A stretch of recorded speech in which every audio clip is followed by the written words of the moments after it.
यार जब दिल्ली ने आरसीबी को हराया ना, तो पता है कैसा लगा? ऐसा लगा जैसे किसी ने 90 के दशक वाली ऑस्ट्रेलिया को हरा दिया हो। आज के जमाने में आरसीबी एक ऐसी टीम है जिसे हराना लगभग नामुमकिन सा लगता है। लेकिन फिर भी एक जीता हुआ मैच वो आखिरी ओवर में दिल्ली कैपिटल्स के हाथों हार गए। तो सवाल यही उठता है कि आखिर ऐसा हुआ कैसे। इस पूरे विश्लेषण में हम इसी की तह तक जाएंगे कि भाई आरसीबी के लिए क्या गलत हुआ और दिल्ली कैपिटल्स ने ऐसा क्या सही कर दिया। चलिए मिलकर समझते हैं इसे।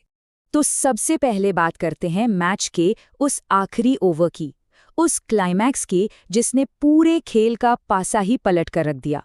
नतीजा तो ये था, आरसीबी ने 175 रन बनाए, जो कि एक बहुत अच्छा स्कोर है। लेकिन दिल्ली कैपिटल्स ने क्या कमाल का खेल दिखाया और आखिरी ओवर में ये रोमांचक जीत हासिल कर ली।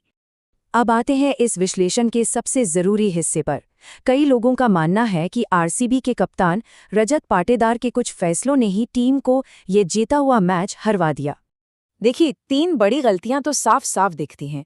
पहली, आखिरी ओवर रोमारियो शेफर्ड को क्यों दिया गया जब 15 रन बचाने थे।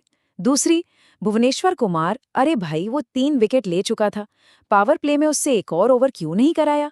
एक और विकेट और मैच वहीं खत्म था।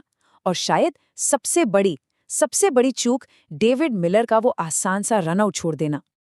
और जैसा कि कई एक्सपर्ट्स कह रहे हैं, शायद यही वो पल था, यही वो रनआउट था जहां आरसीबी के हाथ से मैच फिसल गया। वो एक मौका चूकना ही खेल का टर्निंग पॉइंट बन गया। चलिए अब सिक्के का दूसरा पहलू देखते हैं। कहानी का रुख अब उस खिलाड़ी की तरफ मोड़ते हैं जो इस मैच का सबसे बड़ा हीरो बना। ये डेविड मिलर के लिए एक पर्सनल कमबैक की कहानी है।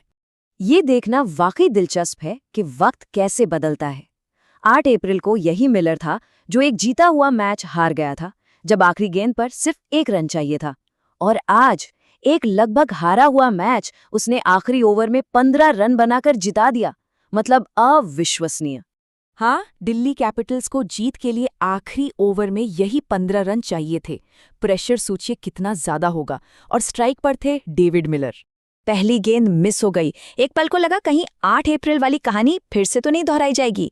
लेकिन दूसरी ही गेंद पर बूम, एक जोरदार छक्का और सारा मोमेंटम दिल्ली की तरफ। और फिर अगली ही गेंद पर एक और छक्का, बैक टू बैक सिक्सेस। इस शॉट के बाद तो लगभग पक्का हो गया था कि किलर मिलर आज अपना हिसाब बराबर करके ही मानेगा।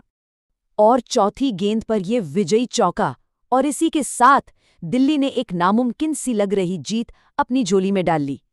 ये प्रदर्शन देखकर तो मुंह से बस यही निकलता है, अद्भुत, अविश्वसनीय, अकल्पनीय।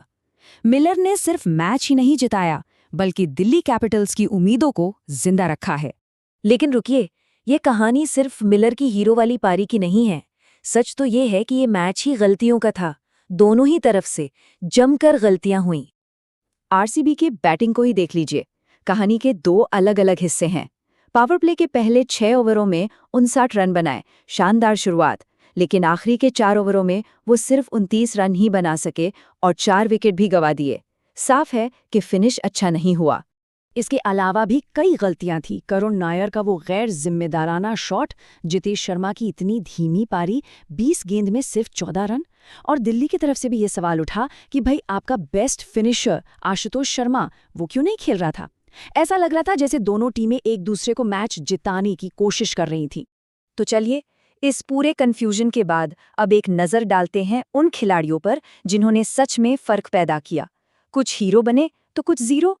तो जब हम हीरो और जीरो की लिस्ट बनाते हैं तो कुछ नाम साफ हैं।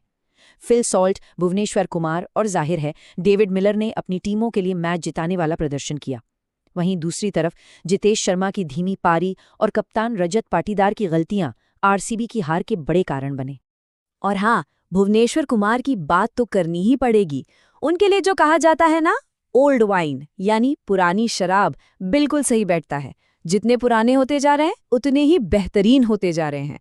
उन्होंने शुरुआती 2 ओवरों में ही 2 विकेट लेकर आरसीबी की बल्लेबाजी की कमर तोड़ दी थी। तो आखिर में सवाल यही बचता है, इसे क्या कहा जाए? दिल्ली की एक शानदार जबरदस्त वापसी या फिर बैंगलोर की एक ऐसी बड़ी चूक जिसने उन्हें जीता हुआ मैच हरवा दिया? शायद इसका जवाब दोनों में ही छिपा है। और शायद इसीलिए तो क्रिकेट इतना रोमांचक खेल है।